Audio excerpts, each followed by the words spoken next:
अस्सलाम वालेकुम नाजरीन, आप देख रहे हैं स्टेट क्राफ्ट और मैं हूं सैयद मुजम्मिल शाह। नाजरीन, वफाकी आईनी अदालत ने आज से मुकदमात की समात का आगाज़ कर दिया। आज चीफ जस्टिस अमीनुद्दीन खान ने 3 बेंचेस तश्कील दिए। दूसरी जानिब इन आईनी अदालतों के खिलाफ जजेस और वकला की तरफ से किसी बड़े रेजिस्टेंस की तवक्को की जा रही थी। इस पर हम देख सकते हैं कि जजेस के इस्तीफ़ों का सिलसिला भी थमता नज़र आ रहा है और वकला भी इस पर तकसीम है।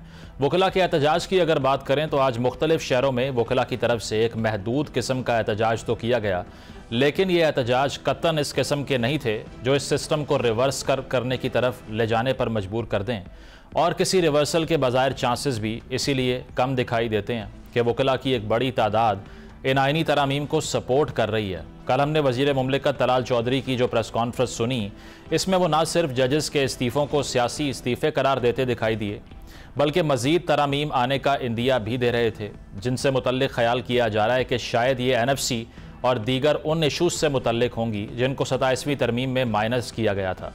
बहरहाल हुकूमत ने जितनी कंफर्टेबली 27वीं आइनी तरमीम मंजूर करवा ली है, इसके बाद अब कोई शक नहीं रह गया कि 28वीं या 29वीं आइनी तरमीम लाना भी इस इत्तेहादी हुकूमत के लिए कोई बड़ा मसला नहीं होगा। दीगर ख़बरों की अगर बात करें तो हम गुज़श्ता 2 दिनों से दी इकोनॉमिस्ट के एक ऐसे आर्टिकल का जिक्र सुन रहे हैं जिसे हुकूमत अपनी विनिंग ट्रॉफ़ी की तरह ट्रीट कर रही है। इसमें कोई शक नहीं कि दी इकोनॉमिस्ट को एक मोतबर जरीदे के तौर पर देखा जाता है। ओवन बेनेट जोन्स जो इस आर्टिकल के मेन राइटर हैं, पहले भी वो ऐसी कई स्टोरीज़ कर चुके हैं जिनके पाकिस्तान की सियासत पर असरात पड़े। 2013 में द गार्जियन में इनकी बानी MQM के ख़िलाफ़ एक स्टोरी शाया हुई जिसमें उन्होंने कराची में होने वाले वायलेंस और बानी MQM के दरमियान एक ताल्लुक़ साबित किया। इसी तरह 2015 में उन्होंने BBC की एक रिपोर्ट में दावा किया कि उस वक्त की MQM को भारतीय फंडिंग मिलती रही है। इस वक्त भी इनकी स्टोरीज़ पर काफ़ी शोर उठा, लेकिन दी इकोनॉमिस्ट के आर्टिकल के बाद हम गोस्ट राइटिंग और जरीदे के ख़िलाफ़ एक कैंपेन देख रहे हैं। बैरिस्टर गौर वैसे तो इस बरतानवी जरीदे के ख़िलाफ़ कानूनी कार्रवाई का ऐलान कर चुके हैं, जो PTI का हक भी है। दूसरी जानिब इस आर्टिकल पर हुकूमती वज़रा का जो रिएक्शन सामने आ रहा है, इनके लिए भी अर्ज़ है कि इस आर्टिकल में ऐसा कुछ कतन नया नहीं था जो मुल्की मेन स्ट्रीम मीडिया पर डिस्कस ना हो चुका हो। अगर हुकूमती वज़रा ये समझते हैं कि इस आर्टिकल में PTI के किसी बयानिए को कमज़ोर किया जा सकता है, तो शायद इनको माजी की तरफ ज़रूर देखना चाहिए कि पहले भी इन तमाम इल्ज़ामात ने PTI या बानी PTI की शोहरत को कितना नुकसान पहुँचाया है। इसीलिए हुकूमत को PTI की रेपुटेशन की बजाय अपनी फ़िक्र करनी चाहिए, क्योंकि जो कारनामा 27वीं तरमीम की सूरत में किया गया, इस पर यह कहा जा रहा है कि हुकूमत को इसकी कीमत चुकाना पड़ सकती है। इन तमाम मौज़ूआत पर हम गुफ्तगू का आगाज़ करेंगे। तहरीक इंसाफ के सीनियर रहनुमा अली मोहम्मद ख़ान साहब ज्वाइन कर रहे हैं। शुक्रिया आपके वक्त का। अली साहब, इकोनॉमिस्ट में जो स्टोरी छपती है, इससे कंट्रोवर्सी अब सामने आ चुकी है। आपके मुखालिफिन को भी मौका मिल गया है, प्रेस कॉन्फ्रेंसेस भी हुई, इस पर बयानात भी दिए गए। अब बात यह है कि नैरेटिव जो फॉर्म किया जा रहा है वो ये है कि खान साहब बज़ाते ख़ुद अपनी हुकूमत नहीं चला रहे थे, बल्कि किसी और से डायरेक्शन ले रहे थे, एक नॉन पॉलिटिकल एंटिटी से डायरेक्शन ले रहे थे।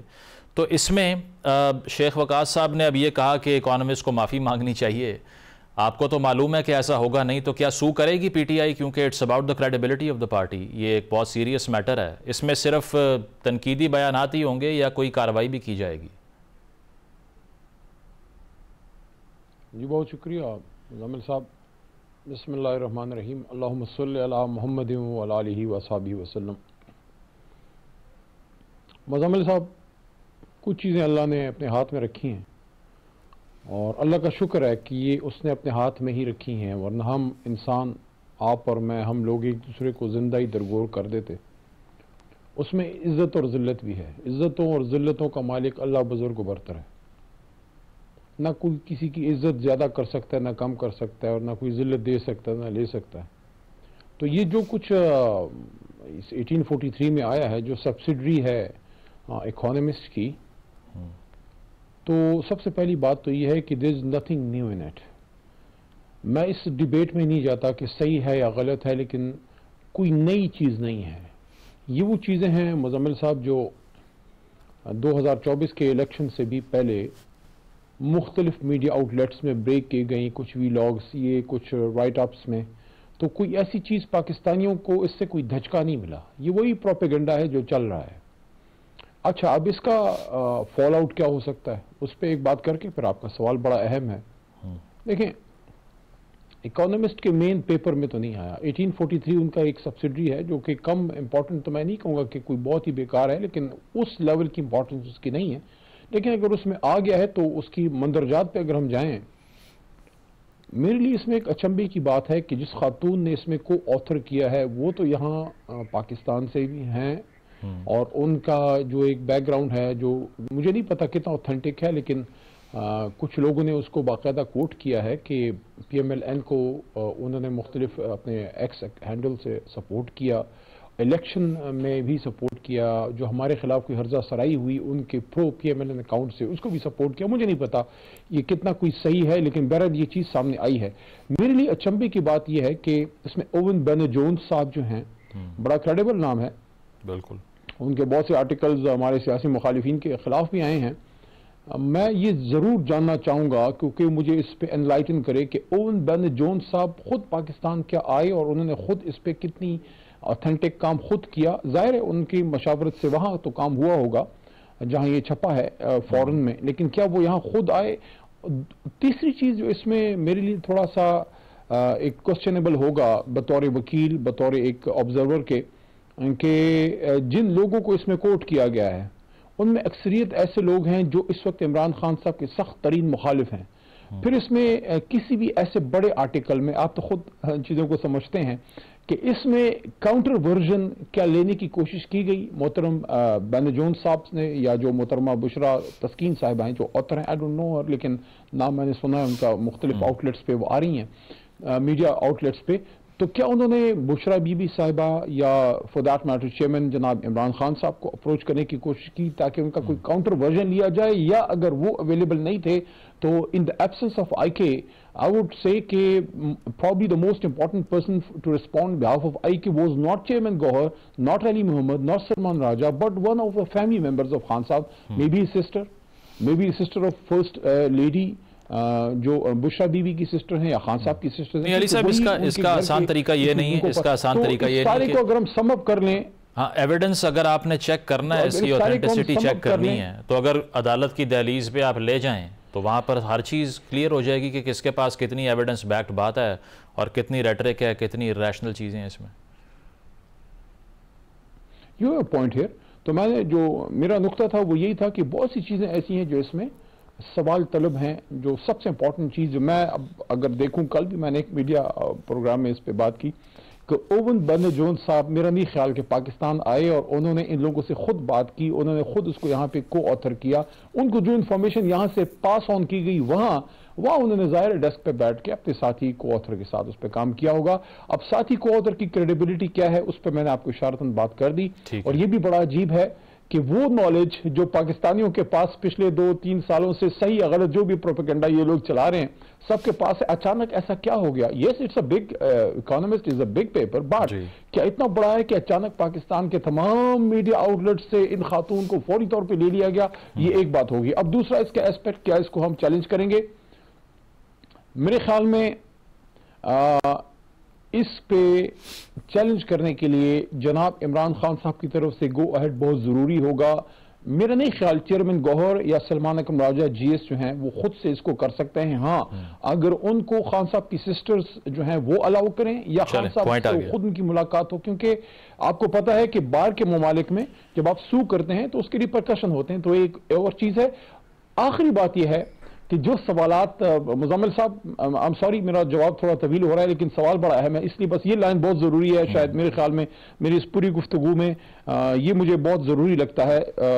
उससे भी ज़्यादा जो मैंने ये बात की कि ओवन बेन जोन्स साहब had never been to Pakistan, he has never worked here in Pakistan on this, he had been to Pakistan but not for this story and he not included himself all those people who have been quoted in this article. तो वो एक point है, लेकिन उससे जो political angle है, देखिए हमें क्यों हिट किया जा रहा है, खान साहब को क्यों हिट किया जा रहा है? खान साहब का कुछ सवाब नहीं कम किया जा रहा, उनको कोई ऐसा नहीं है कि उनको कोई कमतर मुसलमान हो जाएंगे से। No, they are trying to tarnish his image, to destroy his reputation।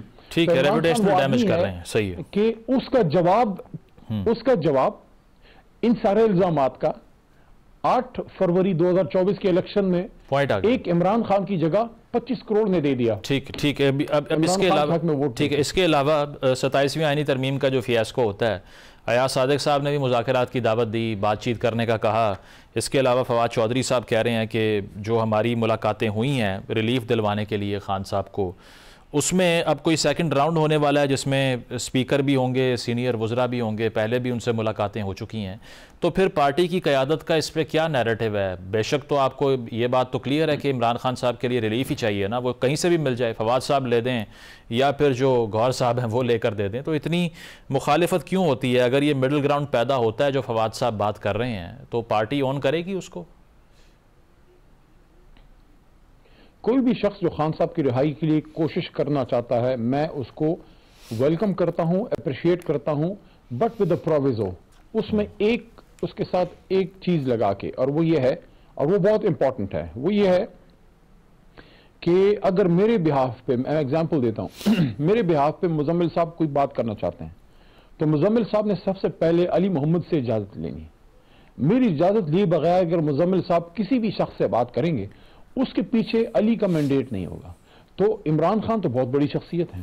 اگر عمران خان کے بہاف پہ کوئی بھی انگیجمنٹ کرنا چاہتا ہے، فواد صاحب تو پارٹی اس وقت صورتحال ان کی جس طرح ہے آپ کو پتا ہے، اگر میں بھی جو کہ پارٹی کا ایک ممبر ہوں اس وقت، اور میں خود جیل کاٹ کے بیٹھا ہوا ہوں، MNA ہوں اس پارٹی کا، یا for that matter even barrister Gohar chairman Pakistan Tehreek Insaf, ان سے تو بڑا کوئی عہدہ اس وقت PTI میں کسی کے پاس نہیں ہے سوائے عمران خان کے. تو کیا بیرسٹر گوہر، جب عمران خان نے ابھی فی الحال منع کر دیا ہے تمام قسم کی نیگوسیشنز، کیا بیرسٹر گوہر عمران خان کی اجازت کے بغیر کسی نیگوسیشن ڈیل میں جا سکتے ہیں؟ آپ مجھے بتائیے. اگر وہ نہیں جا سکتے تو پھر کوئی اور کیسے جا سکتا ہے؟ تو yes, it's a good gesture. Go approach Imran Khan, جا کے اڈیالہ میں خان صاحب سے ملیے، ان سے اجازت لیجئے. اگر خان صاحب اجازت دیتے ہیں، علی محمد نہ صرف آپ کے لیے دعا کرے گا بلکہ آپ کو سپورٹ بھی کرے گا. علی صاحب یہ بتائیے، اس کے علاوہ ویسے تو کچھ دن گزر چکے ہیں اس بیان کو، لیکن بیرسٹر گوہر صاحب نے جو فلور آف دا ہاؤس پر یہ کہا کہ وہ مرد آہن جب باہر آئے گا تو جو اس کے منہ سے نکلے گا وہی آئین ہوگا، یہ کوئی اپریشیٹ کرنے والی بات تو نہیں ہے. 27ویں آئینی ترمیم میں جو فنڈامنٹل فلاز ہیں، جو ڈیموکریٹک کنسولیڈیشن کے خلاف جا رہی ہیں چیزیں، اس پہ ہم نے بھی تنقید کی، لیکن یہ تو فاشزم کی ٹیکسٹ بک ڈیفینیشن ہے کہ ایک شخص جو بات کرے گا وہی آئین بن جائے گا. آپ کیا سمجھتے ہیں، یہ بیان تھا ایسا جو آن کیا جا سکے پارٹی کی طرف سے، یا پھر فرط جذبات میں کہہ کر اس کو بھی بلانا پڑے گا ہمیں؟ نہیں، آئی تھنک وہ خود چونکہ بیرسٹر ایٹ لا ہیں، وہ آپ یا میرے سے اس کو بہتر سمجھتے ہیں. میرے خیال میں انہوں نے لٹرل سینس میں نہیں کہا، انہوں نے پولیٹیکل سینس میں کہا ہے کہ جب وہ لیڈر باہر آئے گا، جو گائیڈ لائن دے گا وہ پالیسی ہوگی. باقی تو میرا نہیں خیال کہ ان کا یہ مطلب ہے کہ خان صاحب جو کہیں گے وہ آئین پاکستان بن جائے گا. No, I think he was talking political sense. Once Khan صاحب ایک بار باہر آئیں گے، وہ قوم کو لیڈ کریں گے. اور فار دیٹ میٹر مزمل صاحب، بیرسٹر گوہر صاحب کی سپیچ کے ساتھ میں نے بھی کچھ باتیں کی تھی، وہ کوئی نہیں کوٹ کرا جو میں نے استثناء پہ بات کی تھی. جو میں نے ایک بات کی تھی کہ استثناء جو ہے وہ تو ان ہستیوں کو بھی نہیں ہے جن کا کوئی مثل نہیں ہے. اس ڈیٹیل میں شاید جانے کی اس وقت ضرورت نہیں ہے، کیونکہ میں چاہتا ہوں آپ کا پروگرام چلتا رہے. اگر چاہیں گے تو میں وہ کوٹ کر دوں گا، کوٹ کر دوں گا جو میں نے کہا ہے. نہیں، اس پہ بالکل کوئی کیوں نہیں بات کرتا. صحیح. اس پہ جو فنڈامنٹل پرنسپلز ہیں اسلام کے، اس پہ بھی یقیناً کافی ڈیبیٹ ہوئی ہے کہ یہ ان کی کوئی استثناء نہیں ہے. عمر فاروق رضی اللہ عنہ کو استثناء نہیں تھی، نہ خالد بن ولید رضی اللہ عنہ کو استثناء تھی. اچھا، مجھے سب سمجھدار ہیں. چلیں، مجھے اب یہ بتائیے کہ اب 28ویں آئینی ترمیم لانے کی بھی تیاری کر رہی ہے حکومت، تو اب فیلڈ ان کے لیے بالکل صاف ہے، جو ان کا دل کرے گا وہی کریں گے. اور پارلیمانی سیاست کے کانٹیکس میں PTI کوئی ہاتھ پیر نہیں مارے گی کوئی الائنس بنانے کے لیے یا پھر کوئی کوآپریٹ کرنے کے لیے جس سے کوئی راستہ روک سکیں پارلیمان کے اندر حکومت کا. نہیں، ہمیں پولیٹیکلی بالکل انگیجمنٹ کرنی چاہیے. میں پارٹی کو مشورہ دوں گا، جو سیاسی قیادت ہے اس وقت جو لیڈ کر رہے ہیں، اور جو اپوزیشن لیڈرشپ ہے ہماری دونوں ایوانوں میں، مولانا علامہ ناصر عباس صاحب اور محترم شیخ زئی صاحب، ان کو بھی میں یہی کہوں گا کہ اس پہ ہمیں زیادہ الائنس کے ذریعے یا اپنی اور جماعتوں کو اپوزیشن کو انگیج کرنا چاہیے. میں تو یہاں تک مشورہ دیا تھا اپنی پارٹی قیادت کو کہ ہمیں باقاعدہ 27ویں آئینی ترمیم کے خلاف اسی طرح ووٹ کرنا چاہیے جس طرح ہم نے 26ویں آئینی ترمیم کے خلاف باقاعدہ ووٹ کیا تھا. میں نے ووٹ کیا تھا تاکہ कम ही वोट हों बेशक, क्योंकि उन्होंने के पास तो 2/3 से ज्यादा है, लेकिन रिकॉर्ड का हिस्सा बन जाए। लेकिन फिर पार्टी ने फैसला किया कि नहीं, हम उसको बॉयकॉट करेंगे। तो मैं तो हर लिहाज से इसकी मुखालफत के हक में हूं, जो आप जिस तरफ बात कर रहे हैं। Yes, we have to go towards more broader interaction with the opposition parties, बिल्कुल हमें करना चाहिए। सही, अपोजिशन को रीच आउट करने का आपका प्लान है। बहुत शुक्रिया। अली मोहम्मद खान साहब हमारे साथ मौजूद थे। ब्रेक शामिल करते हैं, ब्रेक के बाद वापस आएंगे। Stay with us.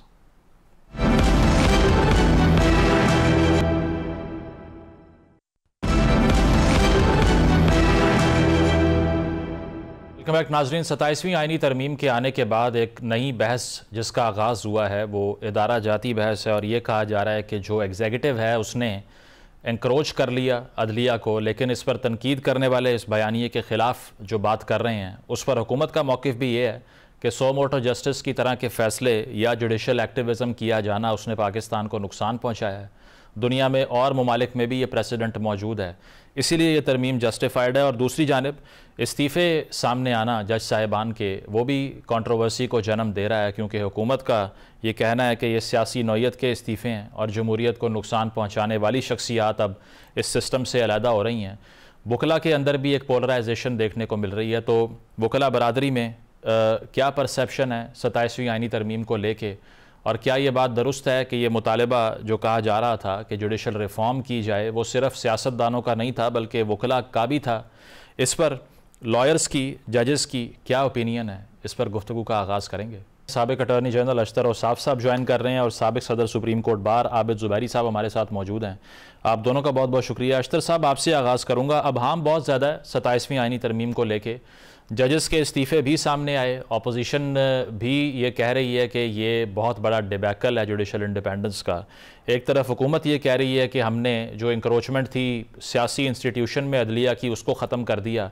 इसको कौन क्लैरिफाई करेगा कि ये जो इनिशिएटिव था क्या इसने वाकई आइन के ढांचे को तब्दील कर दिया है? चेक्स एंड बैलेंसेस का जो सिस्टम था, सेपरेशन ऑफ पावर की बात थी, तो आपका इस पर क्या नैरेटिव है कि ऐसा कुछ वाकई हुआ है कि एग्जीक्यूटिव ने इंक्रोच कर लिया अदलिया को, या फिर ये सिर्फ पॉलिटिकल रेटरिक है, सियासी बयानबाजी है?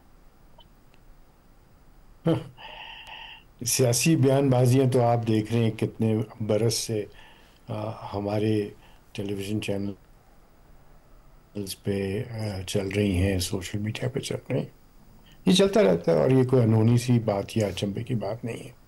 जहाँ पे भी पॉलिटिक्स में मैच्योरिटी ना हो वहाँ पे इसी तरह है कि जहाँ पे भी इंस्टीट्यूशंस में स्टेबिलिटी ना हो इस तरह की बातें होती रहेंगी। बट इस पर लंबी बात क्या करे आदमी।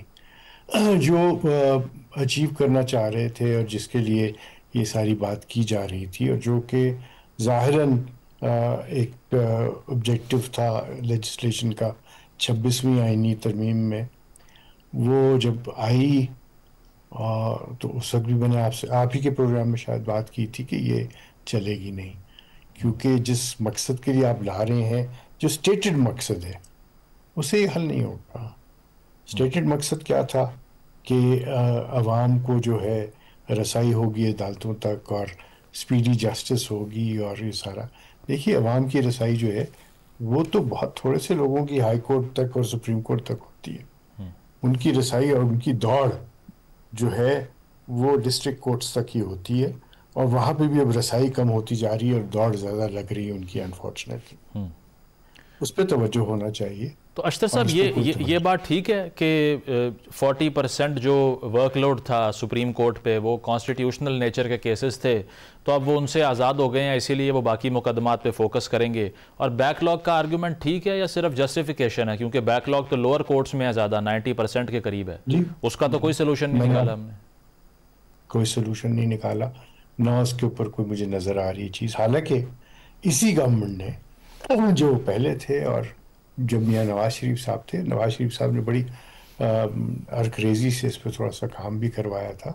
थोड़ा सा नहीं, काफ़ी तो कोई नई चीज़ नहीं देखनी पड़ेगी आपको। वहाँ पे बड़ी बड़ी फाइलें पड़ी हुई हैं जिनमें सारी चीज़ें हुई हुई हैं, those can be taken care of. But जो बात आपका है कि ये जो 40% of the load was constitutional, देखिए हर मामले में जहाँ पे फंडामेंटल राइट्स की बात होगी वहाँ पे शेड्स ऑफ कॉन्स्टिट्यूशन आएंगे, चाहे वो ڈسکرمنیشن کی بات ہے، چاہے وہ ایکسیس ٹو جسٹس کی بات ہے، فیئر ٹرائل کی بات ہے، وہ سارے کے سارے وہی معاملات ہیں.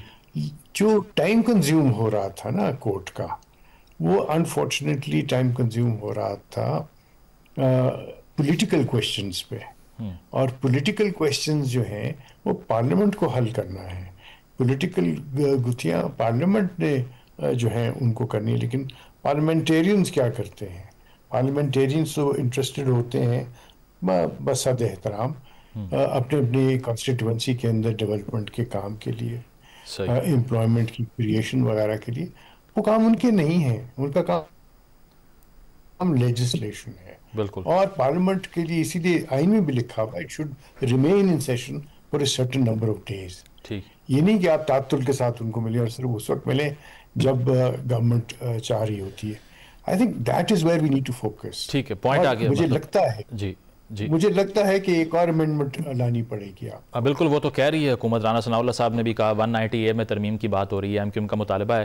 عابد صاحب، یہ آپ اس سے اگری کرتے ہیں کہ اب سپریم کورٹ جو ہے وہ پاکستان کی ٹاپ کورٹ نہیں رہی، اب چونکہ حکومت کے وہ تابع آ چکی ہے، فیڈرل کانسٹیٹیوشنل کورٹ کا فیصلہ سپریم کورٹ پہ بائنڈنگ ہوگا، but vice versa supreme court کا ایسا نہیں ہوگا فیصلہ جو ایف سی سی پہ بائنڈنگ ہو.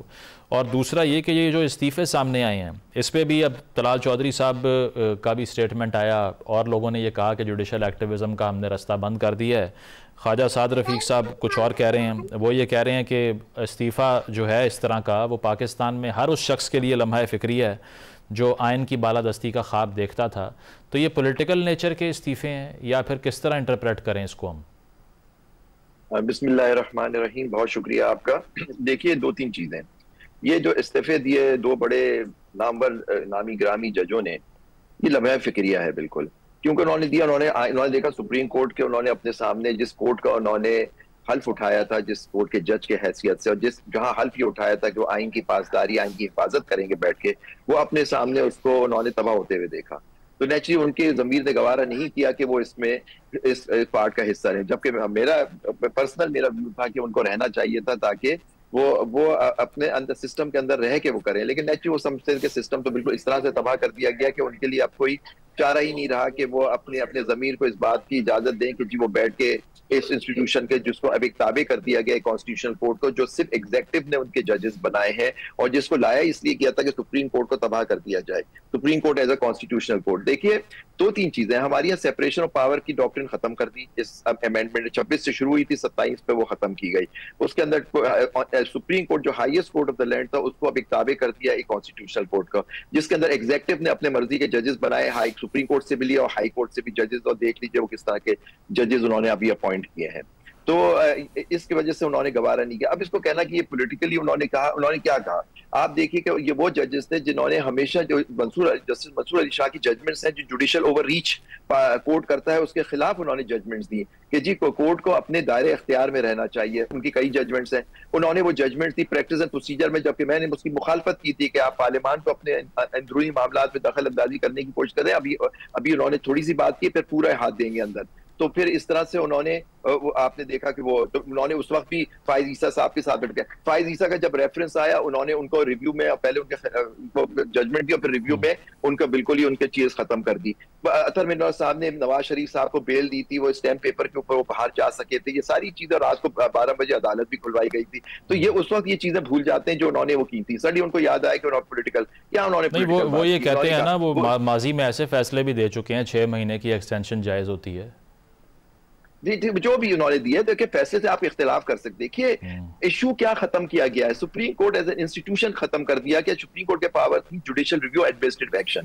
دیکھیے یہ ہوتی ہے نا ان کے اندر جو ریٹ کی ہوتی ہے کہ آپ جوڈیشلی ریویو کرتے ہیں کسی ایڈمنسٹریٹو یعنی ایگزیکٹو کے یا تشریح کر. دیکھیں ہمارے جورسپروڈنس کل تک تھی، کیونکہ اب یہ جورسپروڈنس ختم ہو گئی ساری سپریم کورٹ کی، وہ جورسپروڈنس کانسٹیٹیوشنل کورٹ پہ بائنڈنگ نہیں ہے، وہ نیا اپنا سسٹم کریں گے. ابھی تک ہمارے جو پچھلی جو 75 سال کی اور بلکہ اس سے بھی زیادہ انگریزوں کے زمانے سے جو ایک ہماری جورسپروڈنس ڈیولپ ہوئی تھی، یعنی قانون ڈیولپ ہوا تھا کہ آئین قانون بنانا پارلیمان کا حق ہے، لیکن اس کی تشریح کرنا صرف اور صرف आला अदलिया का काम है वो आपने। बट आबिद साहब, व्हाट डू वी डू? हम ऐसा क्या करें कि जो स्टेक होल्डर्स हैं, you are also a man of law, Haroon Rashid साहब जो सदर हैं सुप्रीम कोर्ट बार एसोसिएशन के, वो ये कहते हैं कि ये मुतालबा अलग कोर्ट बनाने का सिर्फ पॉलिटिकल पार्टीज का नहीं था, वकला बरादरी भी यही चाह रही थी सेपरेट कोर्ट हो जिसमें कॉन्स्टिट्यूशनल केसेस सुने जाएं। If they are saying this तो हम फिर किसको कोर्ट करें? देखिए अनफॉर्चुनेटली वो बड़े मोहतरम है, मेरे साथ मेंबर है पाकिस्तान बार के, लेकिन उनका ताल्लुक कुछ ग्रुप है जिसमें जो आजम नजीर तारड़ साहब और एहसन गून साहब लीड करते हैं, उसके प्लेटफॉर्म से इलेक्ट हुए हैं, तो नेचुरली वो ऐसी बात कोई कर ही नहीं सकते जो उस बात की मगर वो इस वक्त लॉ मिनिस्टर हैं आजम नजीर तारड़, उनके लीडर, तो वो जाहिर बात वो कहेंगे कोई मुतालबा नहीं किया सुप्रीम कोर्ट ने। हाँ, उन्होंने कहा इसको, देखिए इस्लाहात करने में किसी को एतराज नहीं था, इस्लाहात थी, ये तो एक चैप्टर डेमोक्रेसी या चार्टर ऑफ डेमोक्रेसी साइन होता है सो कॉल्ड 2006 में, जिसमें ये साइन करते हैं पार्टीज की, जी हम कॉन्स्टिट्यूशनल कोर्ट बनाएंगे। Constitutional court with in the court भी हो सकता है, आप जैसे इंडिया में होता है कि सीनियर जजेस पे मुश्तमिल बेंच होती है जो कॉन्स्टिट्यूशनल कोर्ट होता है। ये देखिए पुराना ये अब चूरन नहीं बेच सकते ये लोग कि जी वो क्योंकि आम आदमी का केस नहीं चलता था इसलिए कर दिया। आपने सही बात फरमाई कि आदमी को तो 100 साल 50 साल तो लग जाते हैं हाई कोर्ट आने में नीचे से, तो सुप्रीम कोर्ट तो और दूर की बात है। तो अब वहां तो आपने कोई इस्लाहात की नहीं। ये कहना कि जी सुप्रीम कोर्ट में इसलिए हमने अलग, ये देखिए ये चूरन नहीं चलेगा। आपने एक डिपार्टमेंट ऑफ द गवर्नमेंट को यानी खत्म कर दिया। अब आप उससे कहते हैं एक कोर्ट बना लिए जिसमें आप अपनी मर्जी से अब जजेस अपॉइंट करेंगे अपनी मर्जी आपकी, ताकि केसों का फैसला आपके खिलाफ, आप जो फैसले चाहते हैं वो आपके आप। ठीक है, मतलब पॉलिटिकल मोटिवेशन है, ये बदनियती पे मबनी था। देखिए इस्लाहात पे मबनी होता तो किसी को शिकायत नहीं होती, ये बदनियती पे मबनी। ठीक है, प्रोग्राम में एक ब्रेक शामिल करेंगे, ब्रेक के बाद वापस आते हैं, स्टे विद अस।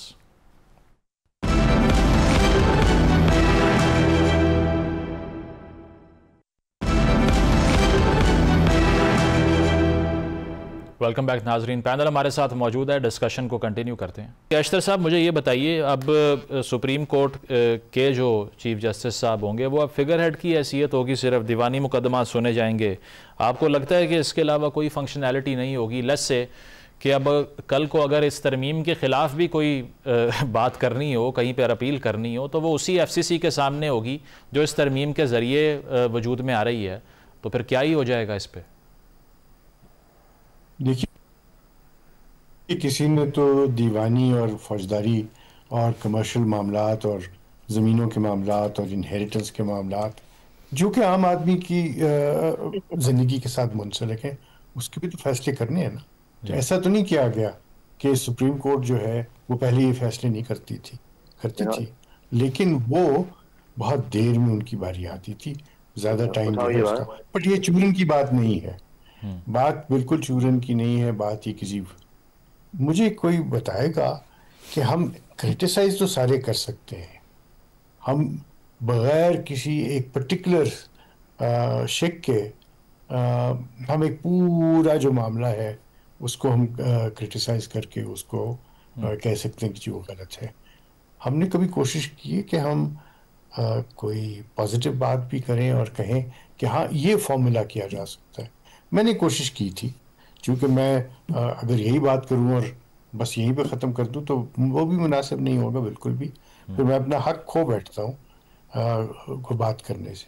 मेरे जहन में आज का नहीं, बहुत पुराना ये फार्मूला है, और मैंने बार एसोसिएशन के साथियों से बात की, मैंने जजेस से ये बात की, मैंने हुकूमत से बात की, मैंने पार्लियामेंटेरियन से ये बात की थी और लिख के की हुई है कि देखिए हमारे मुल्क में प्रोविंशियल लॉज भी हैं और हमारे मुल्क में फेडरल लॉज भी हैं, और जुडिशल जो रिव्यू ऑफ एडमिनिस्ट्रेटिव एक्शन का हक हाई कोर्ट से नहीं ले लिया गया, वो वहीं पे मौजूद है।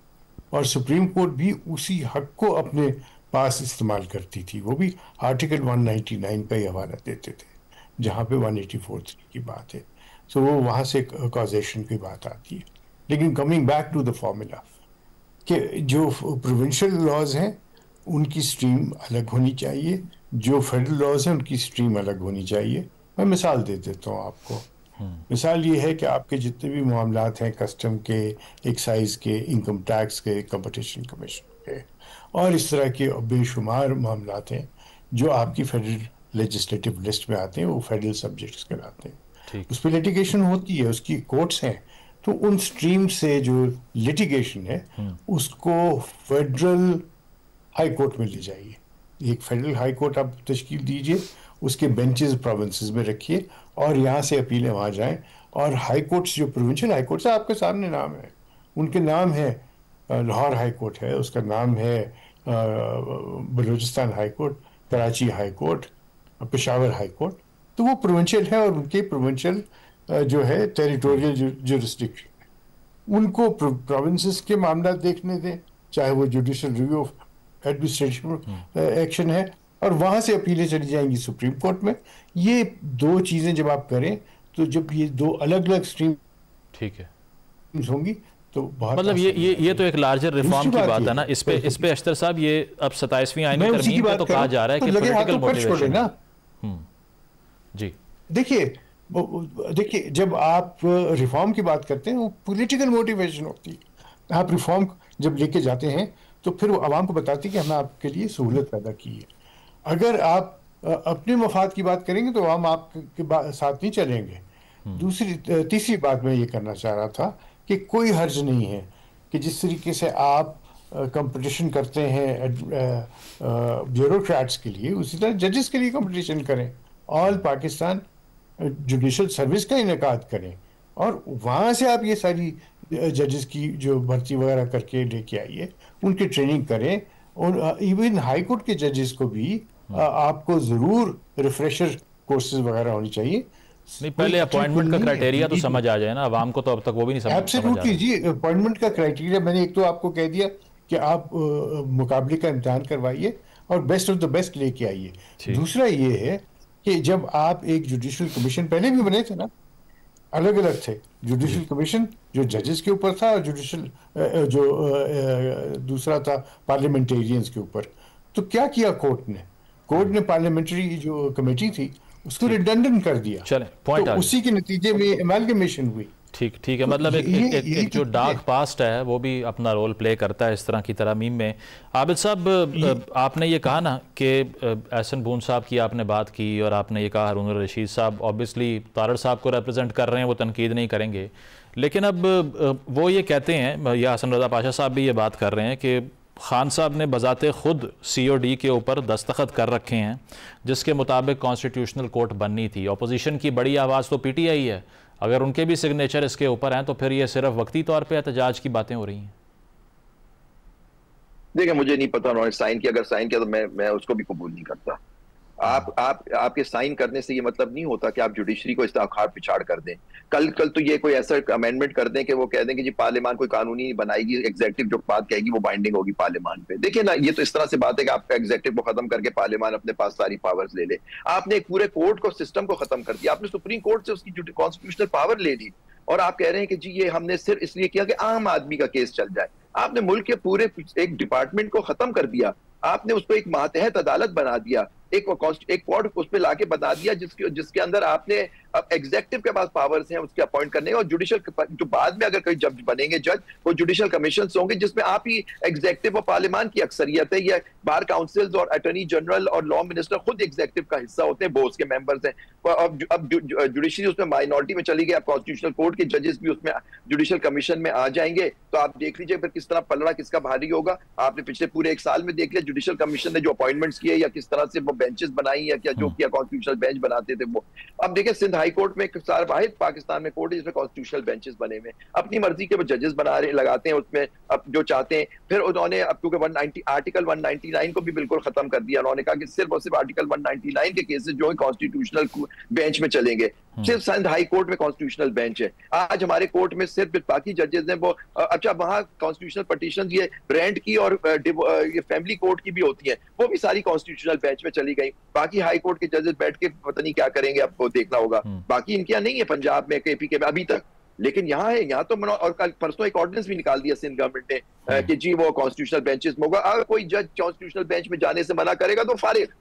اور پھر دیکھیے سب سے بڑی بات, پہلے ایک سیکورٹی آف ٹینیور ہوتا ہے. دیکھیں انڈیپینڈنس آف جوڈیشری کے لیے سب سے ہوتا ہے کہ آپ کی ایگزیکٹو اور انٹرفیئرنس نہ ہو, آپ کے فیصلوں پہ وہ حاوی نہ ہو, آپ بغیر کسی ڈر کے بغیر کسی فیور کے آپ فیصلہ کرتے ہیں قانون و آئین کے مطابق. یہ ہوتا ہے جوڈیشل ریویو ایڈمنسٹریٹو ایکشن. یہی مہذب قوموں میں ہوتا ہے کہ وہ کریں. آپ نے کر دیا کہ ایک جج کا ہم ٹرانسفر کرنا چاہیں گے, اگر اس نے منع کر دیا ایک ہائی کورٹ سے دوسرے ہائی کورٹ کو, تو وہ فارغ, ہر چیز میں فارغ ہے. اگر وہ سپریم کورٹ کے جج کو وہ کانسٹیٹیوشنل کورٹ میں بھیجیں اور وہ منع کر دے, فارغ. ہر چیز میں فارغ کر دیا. تو کون سا جج اب کوشش کرے گا کہ میں نے اگر کوئی غلط فیصلہ کر دیا کسی گورنمنٹ کے خلاف, پروونشل گورنمنٹ کے خلاف یا سینٹرل گورنمنٹ کے خلاف, تو کل مجھے اٹھا کے ٹرانسفر کر دیں گے. نہیں, وہ ریٹریبیوشن نہیں ہے نا, وہ کہتے ہیں بہت آئی اکثریت سے ہمارے وزیر اعظم آیا کرتے تھے, یہ ان کو فارغ کر دیتے تھے, ہم نے ان کو فارغ کر دیا. سنیں میری بات سنیں, یہ بڑی ایسی بات نہیں, وہ انہوں نے فارغ کیا تو کیا.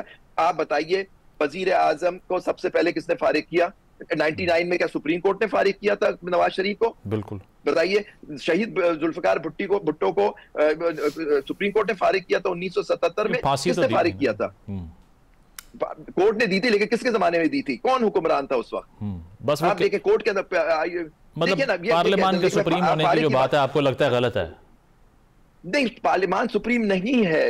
آئین پاکستان سپریم تھا جو اب سپریم نہیں ہے. اب یہاں صرف اور صرف جس کی لاٹھی اس کی بھینس وہ سپریم ہے ہمارے ملک میں. آئین ختم ہو چکا ہے آپ کا, جسے ہم اور آپ جانتے تھے 2 دن پہلے تک. صحیح. اب کوئی سیکورٹی نہیں ہے ہمیں, آپ کو مجھے کسی یہ میں فنڈامنٹل رائٹس کہاں انفورس کراؤں گا جا کے میں کہ میرا فنڈامنٹل رائٹ گورنمنٹ نے سلب کر لیا ہے یا کسی بڑے آدمی نے کر لیا ہے, اگر نہ کہاں انصاف ملے گا سر؟ اور شارٹلی آخری سوال عابد صاحب, آپ کو لگتا ہے کہ یہ لانگ ٹرم میں سسٹین کرے گی یہ امینڈمنٹ, یا پھر آپ کو لگتا ہے کہ it will be too heavy for the government to bear the load of؟ نہیں, مجھے نہیں معلوم, وہ تو وقت ہی بتائے گا. اگر یہ انصاف کے اوپر مبنی نہیں تو اللہ کا اپنا نظام ہوتا ہے, وہ کریں گے. لیکن میں ایک اور بات بتا دوں, ابھی تو ہم نے 28ویں ترمیم کی بازگاہ شروع ہو رہی ہے, لیٹس سی کہ وہاں کیا آ رہا ہے, اور اس کے اندر اگر یہ پروونسز کے NFC وغیرہ کو چھیڑتے ہیں یا NFC یا اس کے اوپر کرتے ہیں, پروونسز کی بات کرتے ہیں, پھر دیکھتے ہیں کیا ہوگا. صحیح. میں تو سمجھتا ہوں انہوں نے اپنے آپ کو فارغ کرنے کا انہوں نے اپنے خود ہی آخری کیل ٹھوک دی ہے. ٹھیک ہے, تو گورنمنٹ جو ہے وہ آپ کے نزدیک یہ غلطی کر رہی ہے ان ترامیم کو لے کے, اور NFC کی آپ نے بات کی کہ اگر اس میں انڈلجنس ہوتی ہے تو یقیناً ایک بڑا مسئلہ ہو سکتا ہے. بہت شکریہ.